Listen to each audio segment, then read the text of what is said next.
Mbrëmja ra ngadalë mbi shtëpi, por për Benitën nuk kishte as mbrëmje, as orë, as ritëm. Kishte vetëm një ndjenjë që ishte ngulur në gjoks dhe nuk po e linte të merrte frymë si duhet. Ajo rinte ulur në cep të divanit me shikimin bosh, ndërsa zërat e tjerë në shtëpi i dukeshin të largët, pothuaj të huaj. Ishte ajo lloj vetmie që nuk vjen sepse je vetëm fizikisht, por sepse askush nuk po të sheh vërtet. Sytë ju mbushën papritur, fillimisht u përpoq t'i mbante lotët. E dinte që kamerat ishin aty. E dinte që çdo emocion shihej. Por kishte momente kur njeriu lodhet duke u mbajtur. Dhe ky ishte një prej tyre, Endri. Tha me zë të dridhur, të dua. Zëri ju thye. Lotët filluan të rridhnin pa kontroll. Nuk ishte thjesht një emër. Ishte një periudhë e jetës. Ishte një ndjenjë sigurie që tani i mungonte më shumë se kurrë. Ku je? Vazhdoi ajo, tashmë duke qarë me të madhe. Më ka marrë malli për ty. Ishte një mall i vjetër që ajo mendonte se e kishte mbyllur. Por shtëpia e Big Brother ka një mënyrë të çuditshme për t'i nxjerrë plagët në sipërfaqe. Kur të mungon vëmendja, kur të mungon dikush që të dëgjon, mendja kthehet atje ku dikur ishte ndjerë e rëndësishme. Klodi ishte i zënë me lojën, me bisedat, me strategjitë. Dhe Benita e kishte ndjerë këtë distancë prej ditësh. Jo si refuzim të drejt për drejt, por si mungesë pranie. Ai ishte aty, por jo për të. Toni kishte ikur, jo vetëm fizikisht nga ambienti, por edhe emocionalisht. Ai që dikur e dëgjonte, e pyeste, i rinte afër, tani nuk ishte më aty. Dhe kur dy njerëz largohen njëkohësisht nga jeta jote, boshllëku bëhet i padurueshëm. Nuk ka kush ma varë, tha ajo mes lotësh, askush. Kjo fjali nuk ishte ankesë.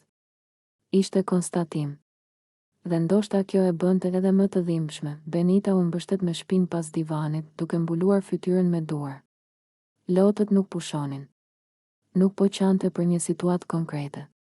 Po qante për gjithçka që ishte grumbulluar brenda saj, pritjet, zhgënjimet, ndjesinë se po harroj, me ty s'kam pas nevojë me lyp vëmendje, tha ajo, sikur Endri ta dëgjonte, ti e vije vetë. Kujtimet filluan të vinin një nga një. Bisedat e gjata. Mesazhet e thjeshta.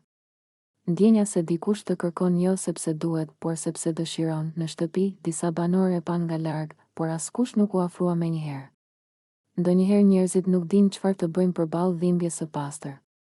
Dhe Benita, në atë moment, ishte e pambrojtur. E di që si e këtu, tha ajo me zë të ulët tani, po kisha nevojë me ta thonë. Ishte një rrëfim i vonuar. Një fjalë që nuk ishte thënë në kohën e duhur. Dhe tani po dilte në mënyrën më të dhimbshme të mundshme. Dhoma e rrëfimit e priti pak më vonë. Benita u ul përballë kamerës, syt ende të skuqur. Nuk jam duke kërkuar dik, tha ajo, jam duke kërkuar ndjesinë që dikush më do. Ajo ndaloi për një moment, duke gëlltitur emocionet. Kur Klodi është i zënë dhe Toni nuk është më. Mendja shkon atje ku dikur ka qenë mirë. Fjalë të thjeshta, të sinqerta. Pa loj, Endri nuk është këtu, vazhdoi ajo, po malli është. Kjo ishte e vërteta e saj. Në Big Brother, njerëzit flasin për strategji, për lidhje, për aleanca. Por rrallë flasin për këtë lloj vetmie.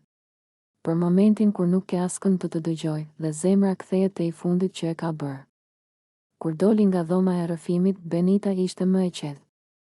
Jo sepse dhimbja kishte ikur, por sepse e kishte nxjerrë jashtë, dhe ndoshta kjo ishte e vetmja gjë që mund të bënte atë natë, të pranonte se edhe brenda një shtëpie plot njerëz, mund të ndihesh tmerrësisht vetëm.